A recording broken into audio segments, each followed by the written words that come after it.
amical avec le pratique d'un passé qui nous a trop longtemps asservis. La République démocratique du Congo, un vaste territoire de 2 345 000 km², regorge de ressources naturelles incommensurables. Avec plus de 80 millions de terres arables, elle se positionne comme le deuxième pays au monde en termes de terres cultivables, juste après le Brésil. Peuplée de plus de 100 millions d'habitants, dont près de 60 millions de jeunes, elle est souvent qualifiée de véritable scandale géologique et des poumons du monde. En dépit de ses atouts considérables, et après 65 ans d'existence, la République démocratique du Congo n'a jamais réussi à garantir le bien-être de sa population. Le pays se montre incapable de défendre son territoire, de sécuriser ses citoyens, de les nourrir, de les loger convenablement, de les éduquer, de leur administrer la justice ou encore de protéger son environnement.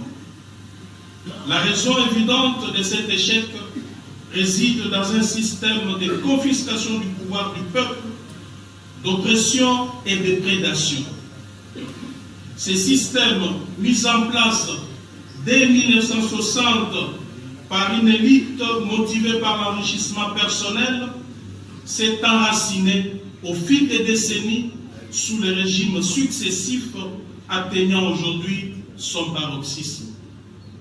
En effet, depuis son indépendance, la République démocratique du Congo a été maintenue dans une instabilité multiforme et permanente causée ou entretenue par sa minuscule élite politique. Depuis son indépendance, la République démocratique du Congo a été plongée dans un cycle interrompu de crises profondes et multidimensionnelles. L'ambition nationale a été systématiquement sapée par un système de gouvernance prédateur, un modèle érigé dès les premières heures de la souveraineté et scrupuleusement suivi par tous les régimes qui se sont succédés. Ces systèmes dont les mécanismes n'ont cessé de desservir le peuple congolais a permis à une élite de s'enrichir au détriment de la nation tout entière. Les premières années furent marquées par des mutineries et des conflits internes violents, culminant dans l'assassinat tragique de Patrice Emery Lumumba. Les sécessions du Katanga et du Sud Kasaï, aggravées par une ingérence étrangère récurrente, ont déchiré les tissus nationaux, laissant une économie à l'agonie. Loin d'être de simples tensions, les divisions ethniques ont été sciemment instrumentalisées par ces systèmes, exacerbant les fractures pour servir des intérêts égoïstes. Cette période a sémé les graines d'une frustration populaire grandissante face à l'absence criante de vision politique, préparant le terrain pour l'enracinement de ces systèmes défaillants qui, malgré les changements des dirigeants, n'a jamais été remis en question. Les décennies suivantes ont vu l'approfondissement d'une autocratie grandissante et d'une corruption systémique. Malgré les tentatives de façade pour créer une illusion de grandeur nationale, ces efforts n'étaient qu'un écran de fumée masquant la réalité d'un système toujours plus enraciné, un système que chaque nouveau pouvoir s'est empressé d'adopter et de renforcer. Des politiques économiques désastreuses, telles que la zarianisation, ont conduit à une catastrophe économique retentissante, dont les conséquences se font encore sentir aujourd'hui. Pour masquer ces échecs et maintenir un pouvoir absolu, ce système a exercé une répression sanglante, caractérisée par des purges systématiques de toute opposition et des violences massives et barbares des droits de l'homme.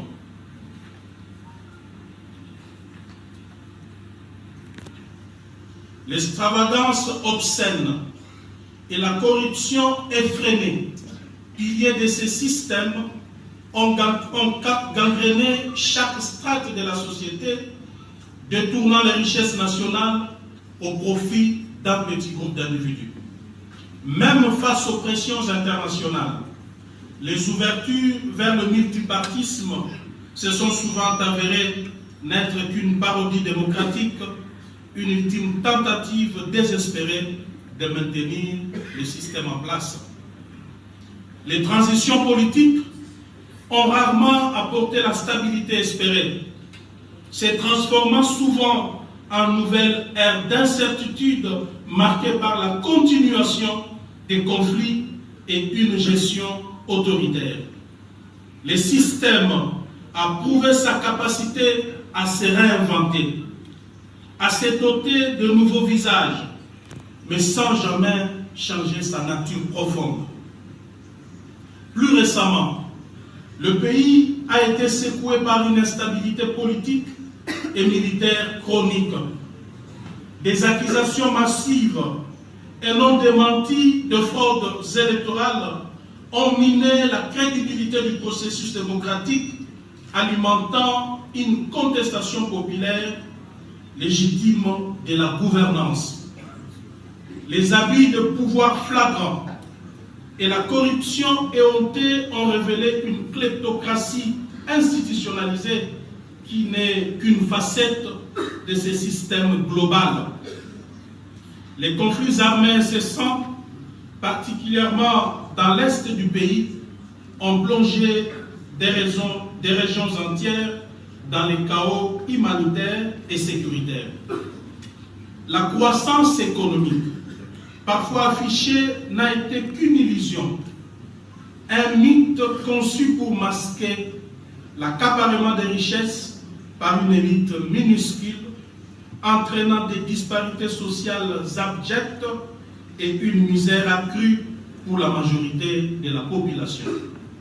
Tout ceci est le résultat direct du fonctionnement de ces systèmes perpétués de décennie en décennie. En somme, l'histoire de la RDC depuis 60 est celle d'un potentiel immense bridé par un système de gouvernance défaillant et prédateur.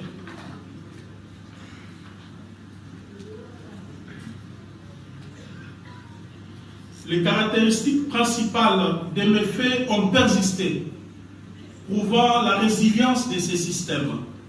Instabilité politique chronique, corruption endémique, violation des droits humains, instrumentalisation des divisions et un échec persistant à traduire les richesses naturelles en bien-être pour la population. Ce triste héritage continue de peser lourdement sur le présent. Malgré les aspirations initiales à rompre avec le pratique passé, le régime Tshisekedi, loin d'en découdre avec les systèmes préexistants, s'est accommodé de ses rouages, se positionnant ainsi davantage comme son héritier que comme son fossoyeur. Nous avions tenté, au péril de notre vie et de notre liberté, de transformer ces systèmes de l'intérieur. Cependant, nous nous sommes heurtés à une résistance farouche de ces systèmes, incapables de se départir des antivaleurs qui les caractérisent. Face à cette réalité implacable, la solution se conjugue en un seul mot: la rupture.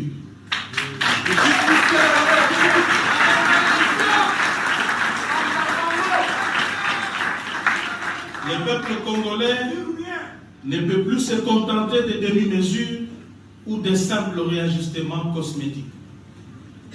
C'est pour répondre à cet impératif catégorique et salvateur des ruptures avec ces systèmes d'oppression et pour satisfaire aux besoins d'un système nouveau fondé sur des valeurs essentielles, telles que la place prépondérante des hommes et des femmes congolaises au cœur du système, la démocratie, la justice sociale, la répartition équitable des richesses du pays, le travail pour tous, l'égalité et la protection de l'environnement, que nous nous sommes rapprochés pour créer la coalition de la gauche congolaise.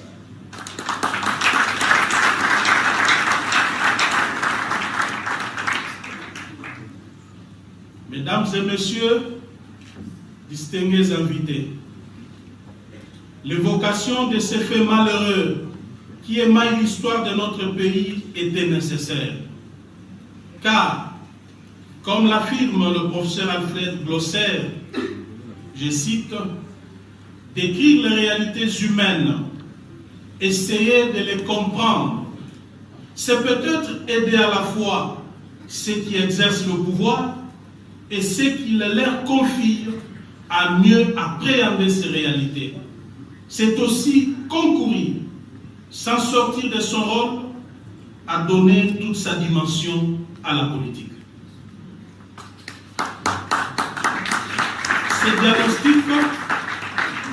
Ces diagnostics nous obligent à faire un constat accablant. L'échec de l'ensemble de notre classe politique.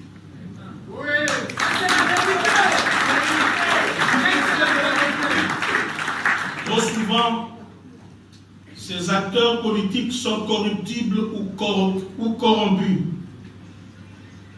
peut-être corrupteurs, détourneurs de fonds publics et parfois même fossoyeurs de la justice.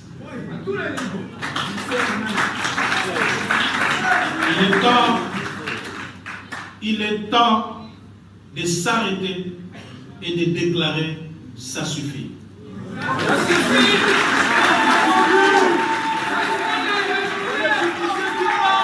Notre peuple a tant souffert de cette situation. Nous devons nous arrêter et dire que maintenant c'est fini. C'est pourquoi nous en appelons à une véritable remise en question de l'ensemble de la classe politique congolaise. Il est essentiel aujourd'hui de réfléchir à la réelle contribution, à l'impact concret que les innombrables partis et plateformes politiques ont apporté à notre pays depuis 60 ans. Jusqu'à ce jour, le bilan doit être analysé avec lucidité pour envisager un avenir meilleur. Comme on le sait, les plateformes politiques en République démocratique du Congo n'ont été jusqu'à présent que des constructions éphémères conçues à la veille des élections pour le seul et unique dessein de soutenir un leader autoproclamé éclairé. Ces structures érigées dans l'urgence et dépourvues de toute conviction idéologique profonde sont dissoutes aussi vite qu'elles sont apparues, laissant derrière elles un sillage d'opportunisme et de déception. Elles incarnent, ces structures politiques incarnent la faillite d'une classe politique incapable de s'élever au-dessus des ambitions personnelles et des calculs électoralistes. Fort de ce diagnostic, basé sur l'expérience dans notre pays, la CGC n'est pas une énième plateforme politique dictée par des ambitions personnelles ou des calculs politiciens à court terme venus s'ajouter aux centaines existantes.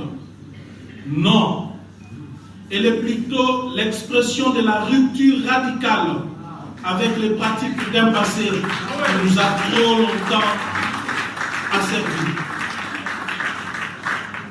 Nous naissons des profondeurs de la société congolaise. En dehors des sentiers battus, loin des salons où se décident les destins du peuple sans le peuple, Nous sommes l'anti-système par excellence.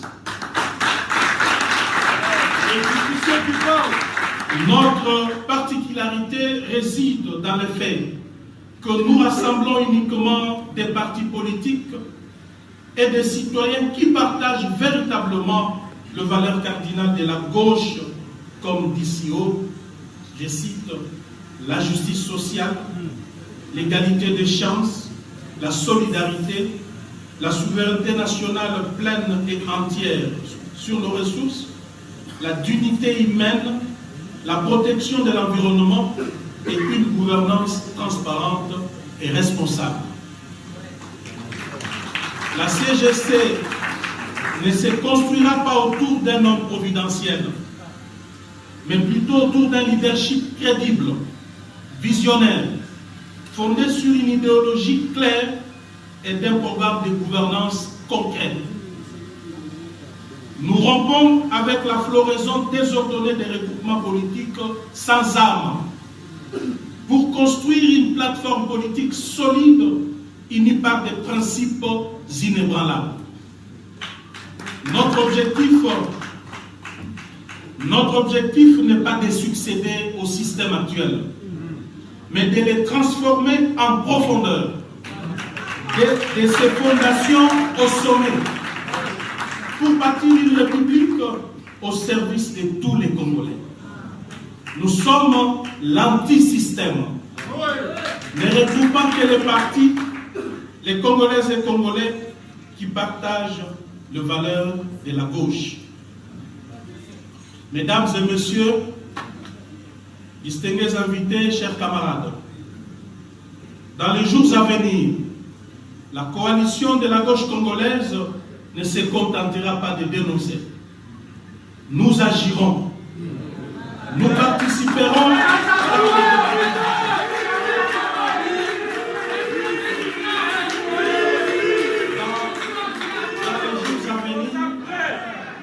la coalition de la gauche congolaise ne se contentera pas de dénoncer. Nous agirons.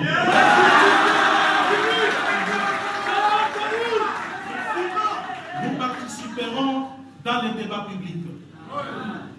Nous présenterons à la nation non seulement un guide idéologique dit précis de la gauche congolaise, mais surtout un plan de gouvernance quinquennale détaillé.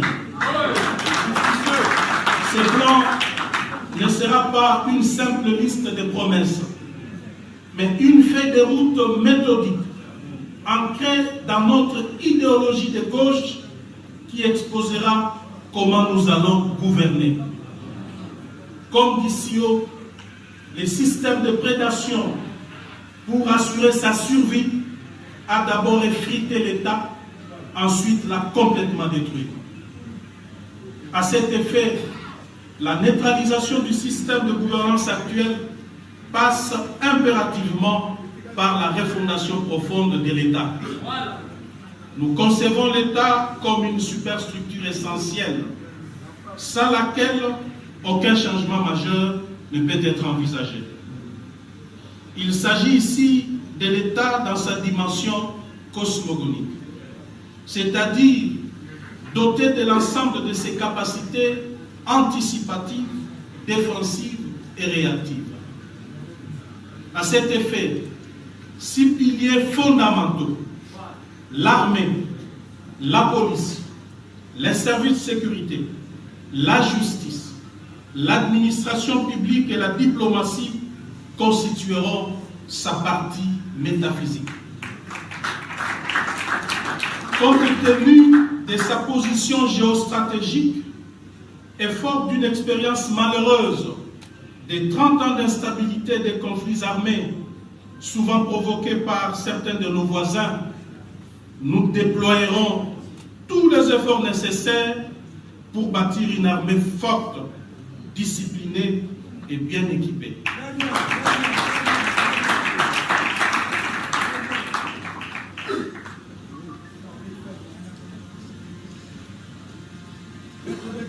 À l'horizon 10 ans, nous ambitionnons doter la RDC d'une force armée comprenant entre 500 à 750 000 hommes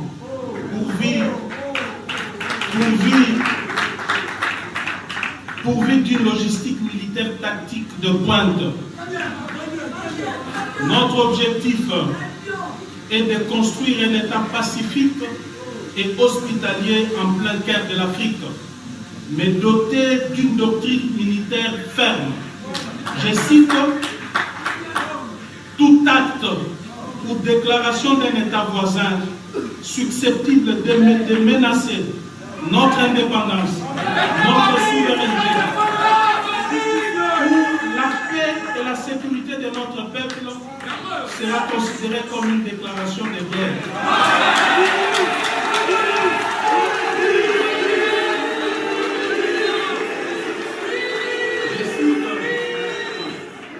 Notre objectif est de construire un État pacifique et hospitalier en plein cœur de l'Afrique, mais doté d'une doctrine militaire ferme.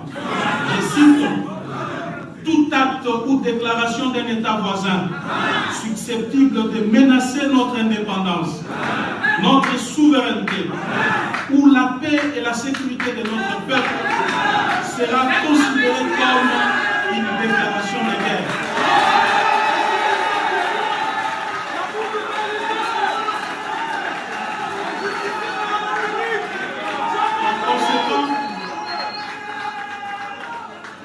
Par conséquent, la RDC sera dans l'obligation de mener des attaques préventives pour défendre son territoire et sa population.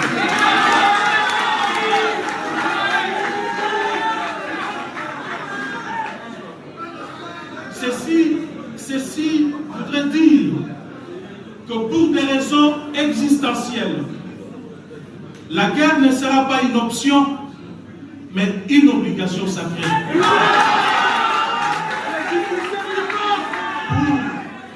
Pour y parvenir, la RDC doit acquérir à l'horizon 30 ans les armes stratégiques.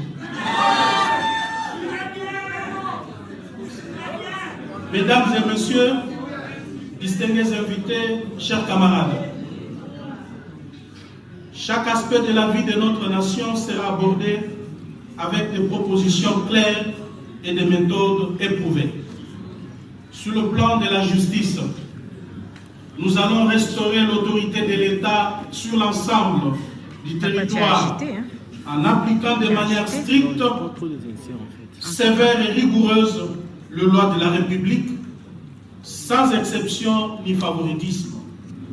Nous veillerons à ce que la justice soit réellement indépendante et ne soit pas biaisée en faveur des riches face aux pauvres, ni à l'avantage de la majorité au pouvoir contre ses opposants. La justice à double vitesse n'aura plus sa place.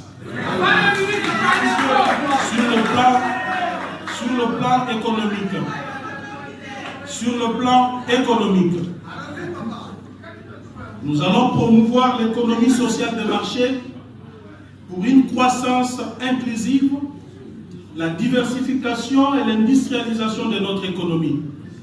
Cela inclut la transformation locale de nos matières premières, la promotion des PME avec un accès facile au crédit,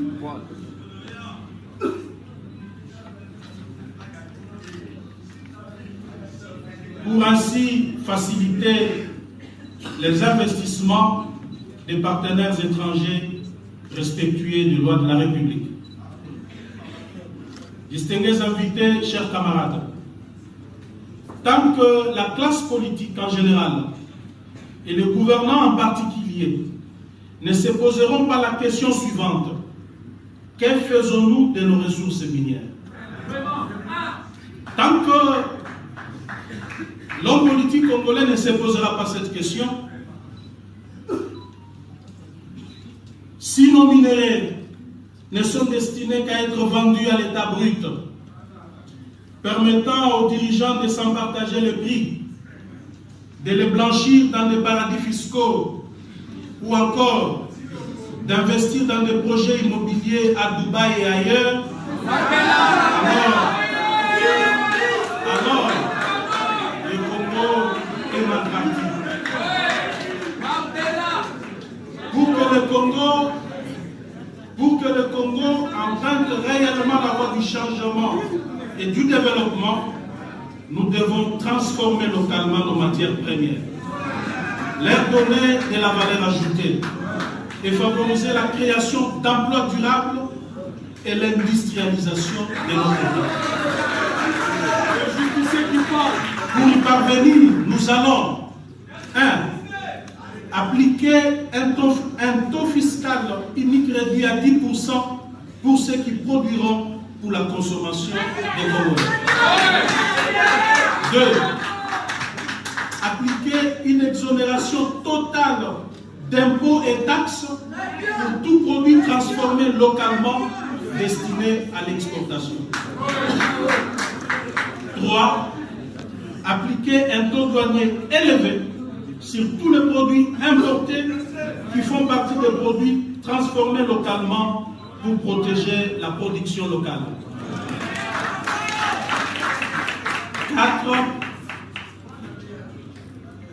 Imposer une taxe de transformation sur les minerais exportés sans valeur ajoutée locale. 5. Enfin, encourager le partenariat industriel pour transformer les lithium, les cuivres, les cobaltes chez nous.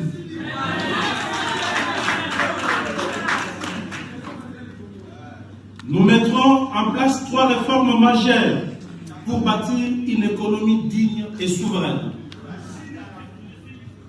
Premièrement, nous imposerons la budgétisation zéro. Ceci voudrait dire que chaque franc public dépensé devra être mérité. C'est dire que le budget de l'État ne sera plus basé sur l'habitude, ni sur les privilèges, mais sur le besoin du peuple. Ceci sous-entend zéro dépense reconduite automatiquement. Chaque ministère, chaque province, chaque projet devra justifier ses besoins avec des preuves. Les priorités seront l'éducation, la santé, l'énergie, l'agriculture, la sécurité sociale, j'en passe. 2.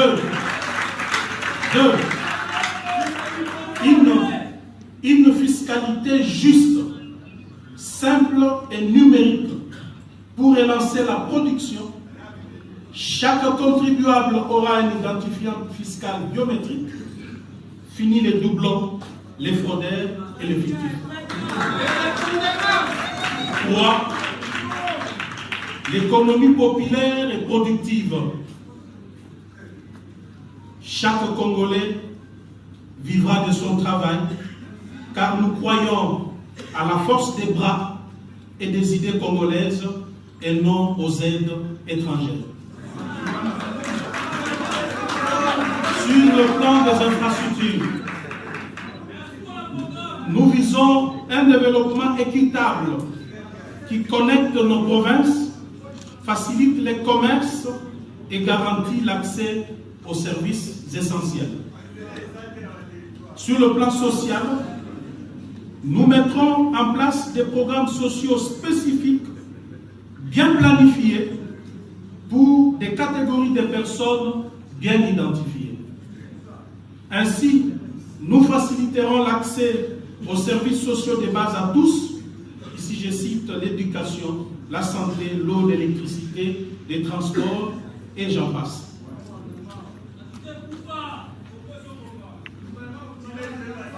Sur le plan diplomatique, nous allons mener une politique étrangère souveraine, respectueuse de nos intérêts nationaux et œuvrant activement pour la paix et la coopération régionale. Sur le plan de l'environnement, nous assurerons une gestion durable de nos ressources naturelles, faire face aux défis climatiques et préserver notre biodiversité. Sur le plan de l'administration, nous allons procéder à l'organisation du recensement général de la population et du patrimoine, tant des personnes physiques que morales privées, ainsi qu'à l'audit du patrimoine public et privé de l'État. Enfin, de constituer un fichier national intégré au service du développement et de la sécurité nationale. Cette démarche permettra également de dématérialiser notre administration, la rendre plus flexible et lui conférer le moyen de conduire la RDC vers l'émergence. Ce plan de gouvernance sera le reflet de notre engagement à répondre à toutes les questions de société sous le prisme de l'idéologie de la gauche. Il constituera le contrat social que nous proposons au peuple congolais, un contrat de confiance, de justice et de progrès. Mesdames et messieurs, distingués invités, chers camarades, comme vous le savez, la partie orientale de notre pays est actuellement en proie à la guerre nous imposée par un État voisin, le Rwanda. Membre de l'ONU, de l'Union africaine et des organisations sous-régionales. Cet acte n'est ni moins ni plus une agression. Défini par la Charte des Nations Unies à son article 39 comme acte perturbateur de la paix et la sécurité internationale, ainsi que d'autres instruments juridiques internationaux.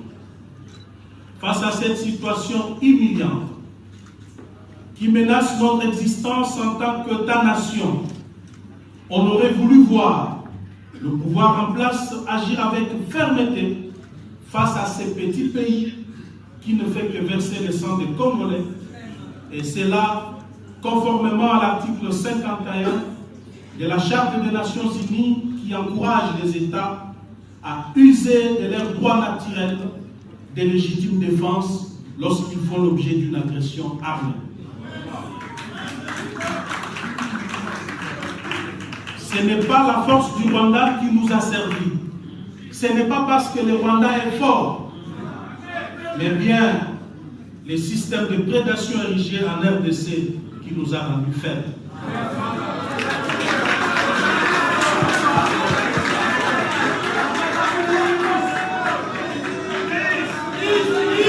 Mesdames et messieurs, distingués invités, chers camarades, face à l'incapacité du pouvoir en place de sécuriser les Congolais, de protéger l'intégrité territoriale de notre pays, et au regard de l'ampleur de cette tragédie nationale, nous mettons aujourd'hui la communauté internationale, et en particulier le Conseil de sécurité de l'ONU et l'Union africaine, devant leurs responsabilités historiques.